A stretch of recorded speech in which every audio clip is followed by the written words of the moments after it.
you and I've seen things that others haven't got to see in this town. You know what I Absolutely. mean? Like We've seen the big swing. It's wonderful. First thing I'm going to do right out of the box, I'm going to thank you, because you may or may not know this about me, but in 1991, I lived inside of a Chevy Beretta. I was homeless, and I recorded the song "Some Gave All" in January of '91, and didn't cut the back nine until June, the summer of '91. And you kicked the door open for me. Without you, I might still be living in that Chevy Beretta. So I am sincerely thanking you. And the fact that you kicked the door open for me, man, I might still be homeless Jimmy. You know what I'm saying? So I'm thanking you. Well, I hear with what all of my heart. I hear what you're saying, and I know you believe that, or you wouldn't say it. But you kicked your own door open, Billy Ray. You in a big way. You know, you did when you came on, like artists that get a chance to have a big and a long run.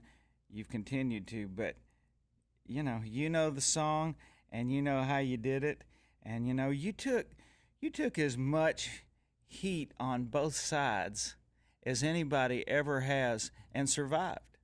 I mean, a song like "Achy Breaky Heart" is a song that would kill most artists just because it's so huge, and it's not "He Stopped Loving Her Today."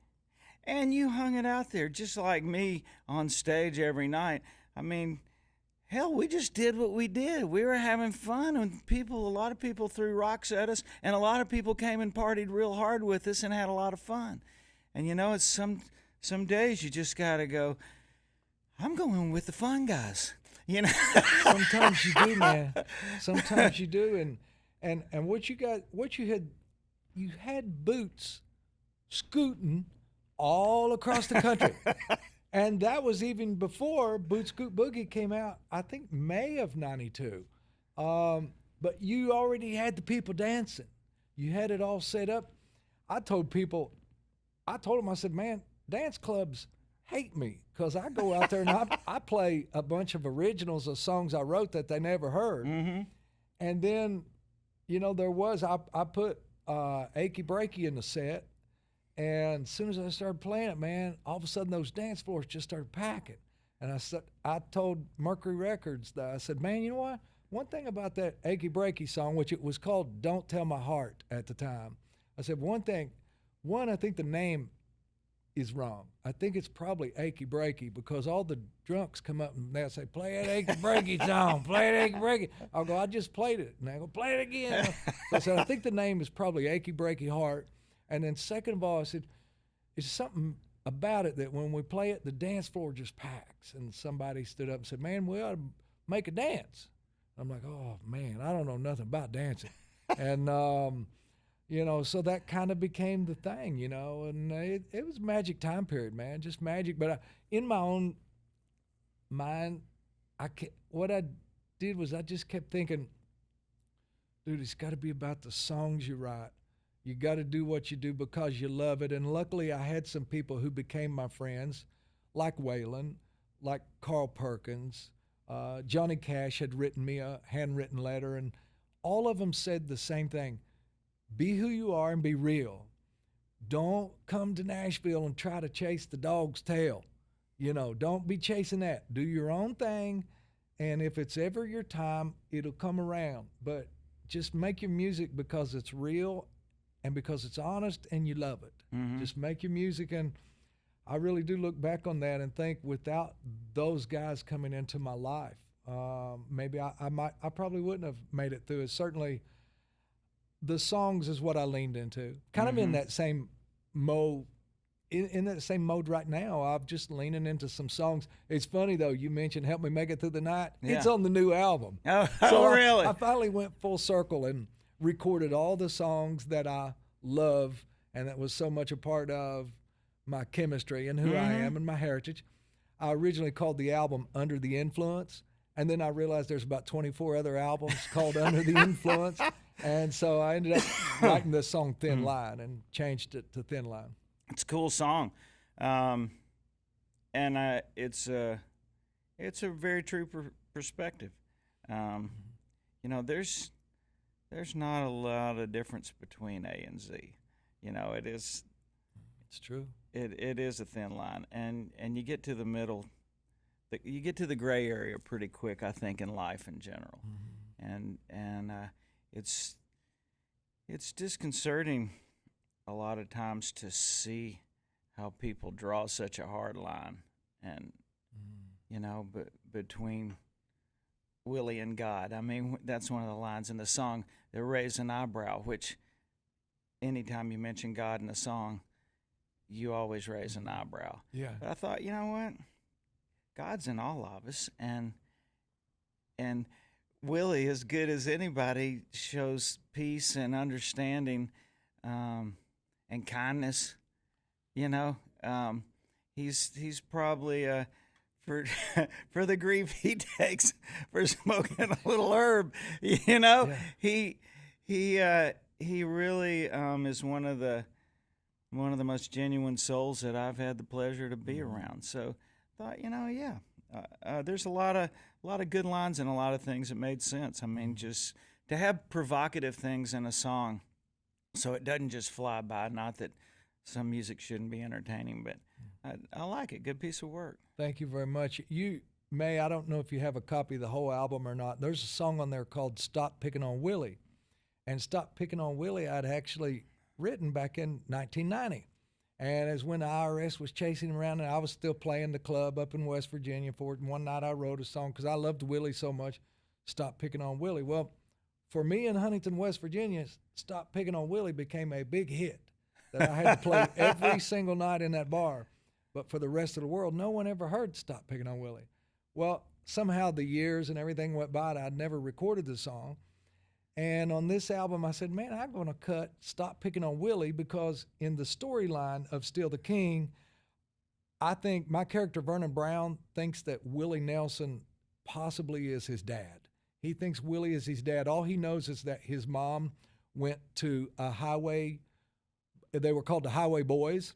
And Vernon's mom tells him, he asked, Mom, is Willie Nelson my dad? She said, I don't remember. I was pretty drunk. But all I do know is I went to see the Highway Boys, and the next day they changed their name to the Highwaymen. And so it kind of like, okay, it's one of those guys is my dad. You know, so anyway, so I cut Stop Picking on Willie. I love Willie so much. Oh, yeah. I love him. Idolize him. Me too. Yeah, I idolize him. He's one of the few people, even Cash and Haggard and Waylon, and I've been blessed to get to spend some time with all my heroes. Willie's the one guy I just can't quite be friends with. It's always, his aura is just too big for me. I love being in the room with him. I love hearing him talk, you know, trying to poke a little something to make something come out, you know, but man, I guess I don't know, it's respect and admire all those words or whatever. You know, some people just have that aura. Mm-hmm. Haggard was like that to me until I met him, but he completely broke down my defenses. I remember I sent a guitar over with my tour manager at a festival and asked him, because I had gotten Cash and just all the people that Christopherson and people that I grew up really, you know, admiring. And but I was scared of Haggard, you know, and I said, man, would you please go over and see if he would sign my guitar for me? And he came back with my guitar. He said he'd be happy to sign it. He said, you got to come over there. I'm like, and it was like walking on his bus was like, you know, Dorothy going to see Oz. It was like walking down, and I could see him back there in his dressing room, you know. And he's like, man, let me see that guitar. He goes, what, are you busy over there? I said, no. I said, Mr. Haggard, Merle, what? He goes, call me Merle. I said, I've been a fan of yours so long. I said, you know, I feel like an idiot. What are you talking? Let me see that guitar, you know. And he starts playing a little bit, you know. He goes, you like songs in A? How do you like writing, you know? And before I knew it, we're just chatting it up, and you know, he wound up playing with us on our last tour, and man, I miss him. He was a good one. My heart breaks. Also, you on the album you may have seen I cut "Going Where the Lonely Go," and he had the tracks in his studio in California from the month of November, December, January, February, and there were 2 different times he thought he was feeling good enough. They had it loaded up, all set to go. He was going to sing it, and once I even had the ticket to fly in, I think to Fresno or somewhere, and drive out to his place to be at the studio. He's going to, and every time he would take a turn for the worst. And the last time I was supposed to go, they ended up taking him to the hospital, and he didn't come out, and it saddened me deeply. And I was so broken over it. You know, I thought, do what I do. I ended up adding my son, and said, in the spirit of Merle Haggard, I'm adding a whole new generation.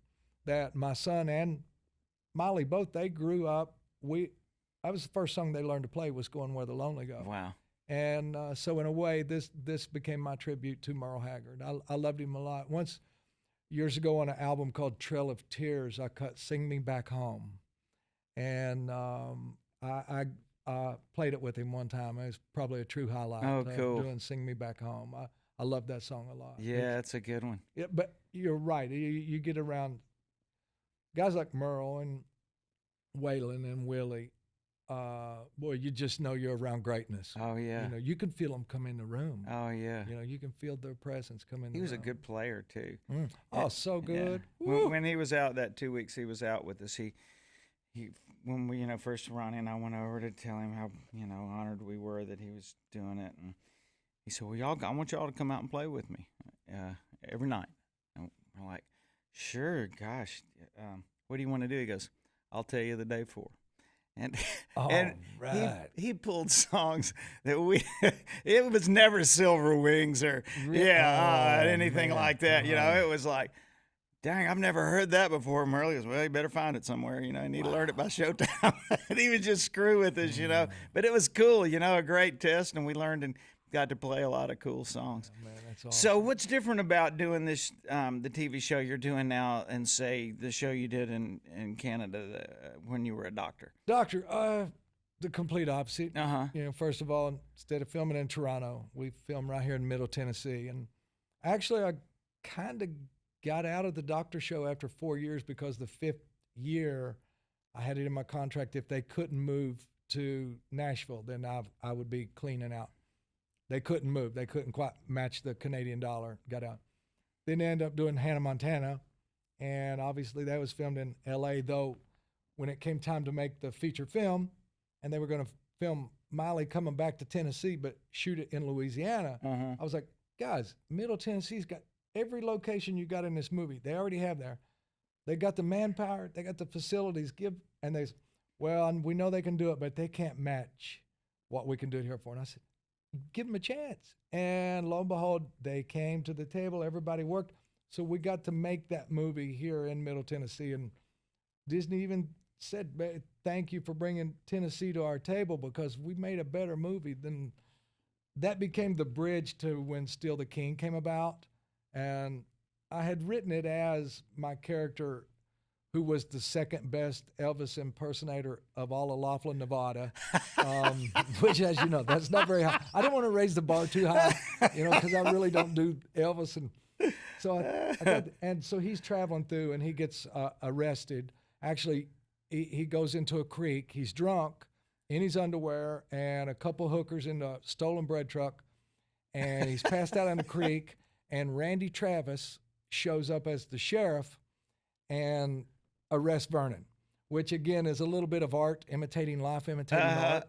And we filmed that part 3 years ago with Randy. Randy jumped on it, and he was such a legend and such a trooper, and he had such a sense of humor. That's what I admire so much about Randy. As soon as he read the script, he said, I got to be your sheriff. I'm coming. We're doing this.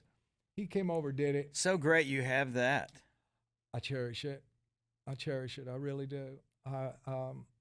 Recently, I saw that Randy's now in the Hall of Fame. Yes, deservingly. He you know, I so deserves to be there. not to interrupt your story, but I actually interviewed him and Charlie when that news was released that day. We went over to the Hall of Fame, and then I interviewed them for the press, and that was my thing with Randy. He had his wife with him, of course, and I said, "Look, pal, I can only imagine how frustrating this is for you, not really being able to answer these questions. You know, you obviously have someone here who spends a lot of time with you and understands you. So I'll try and give you as many yes or no's as I can, but let everybody know that, you know, as frustrating as it is, you're doing great. You know, he's getting better all the time." Yeah. But you know, and he just smiled and nodded, and I'm like, and we did a good job of it. I felt like, you know, we got through it, and it could have been real uncomfortable for all of us, I think. But he was, even without being able to really talk, you know, he did a great job that day of letting everybody know how he felt and how excited he was and all that stuff. I think his spirit resonates and comes through that again, you know you're in the presence of a great man if you're in the room with Randy Travis, you know. He's something, man. He's He something. sure is. Yeah. So cool. So what, before I let you out of here, because so many people, you know, Facebook and whatever, what best way I can ask it, what is the biggest challenge of being Miley Cyrus's dad? You know, it's the same as really being anybody's dad in some way. I don't want to oversimplify, but Don't oversimplify. I know you know that being a dad is a hard thing because there's really not a rule book or a handbook to go, you do it like this and everything will be smooth. How is it? Life doesn't work that way. The stuff you got to have a license to do, did it just creep you out to walk out of a hospital with a kid in your arms? And it's like, I don't have any credentials to do this. It was amazing. And like everything, there's, you know, as there's always that thin line. I hate to even go back to a selfless plug, but it's what comes to my mind is there is such a thin line between doing it right and doing it wrong. And like you say, at some point I should have just thrown my hands up and started screaming and said, folks, I don't know what the hell, I've never been a dad. How do you do this? But what you do is, like everything, you take it one step at a time, knowing that what you try to do is do the right thing. What's the right thing? And what I really wanted to do, I don't know if it's right or wrong, but I just wanted open communication that what my dad had with me was, even if I was doing something that maybe I shouldn't have been, he wanted to be the person that I would tell. You know, he wanted to be the guy that I would talk to. And my dad was a great dad in being not only my dad, my friend. And I've tried to be that to all my kids, you know. You know what my dad was good at was letting me know when I was wrong, when I really knew it myself. He was great at putting it back on me. You know, the basics of, do you think that's the right thing to do? You know, I mean, he was a lot better at it than those few words. Yeah. But by the time I would sit and talk to him, I would know, yeah, I don't want to, I don't need to be doing that. And he would never say, I wouldn't say never. There were a couple of times, but for the most part, if I was asking him a question about something, he would always somehow put it back in my own head so I could make the decision, because he knew I knew the difference between right and wrong, and not just from a moral standpoint, but you know, if you're going down the wrong track. And it's very helpful. And I had to ask. He was a psychologist. He was pretty good. He let you make. He was that like decision. Andy Griffith. He reminded me so. And you know, it's weird because my mom died when I was really young. It was so weird to have the Andy Griffith show out there with Leave It to Beaver and all that. Yeah.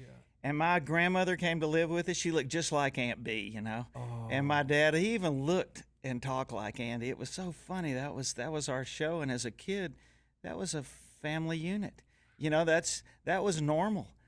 The Andy's household, you know, and it was just like ours. So that show was really helpful to me as a kid. That's amazing. Mine was the complete opposite. Mine was very dysfunctional. My mom and dad got divorced when I was 5. And early on, I asked my dad why his life so messed up. And he pulled the car over, looked me in the eyes and said, son, life ain't fair. As soon as you realize that, then you'll be ready to move on. And you know what? Maybe the truest words ever spoken. Life ain't fair. It just ain't. That's not the way it goes. Yeah. And so you deal with it. And that's what life is, a series of adjustments. You make adjustments to yourself or helping someone or whatever else you're doing. Life is just a series of adjustments. You do the best you can and try to live for love and not hate and be a good person. Yeah. Try and keep score, you're going to lose. I know. Absolutely. Yeah, I know. That's a fact. Come on, play me something. Well, what do you want to hear? Anything and whatever you feel like. You're good at picking songs. Whatever I feel like? Yeah. You rolling? Who's the man that devised a plan to keep our farms alive? When the news said this country's dead, his music said survive. When there's Watergate and world hate, the rest seems kinda silly. Don't y'all think it's time to stop picking on Willie? Now this Iran-Contra savoir-faire, it dragged on forever. People lied while others died for some undercover endeavor. On the world stage, the crowd of rage when the tape stopped on Vanilli. Don't y'all think it's time to stop picking on Willie? There you go. Stop picking on Willie. Can't you see a hero in disguise? Stop picking on Willie. Let your maker be the judge through his own eyes. Let your maker be the judge through his own eyes. Let your maker be the judge through his own eyes. Yeehaw! Good job, Billy Ray. Stop picking on Willie.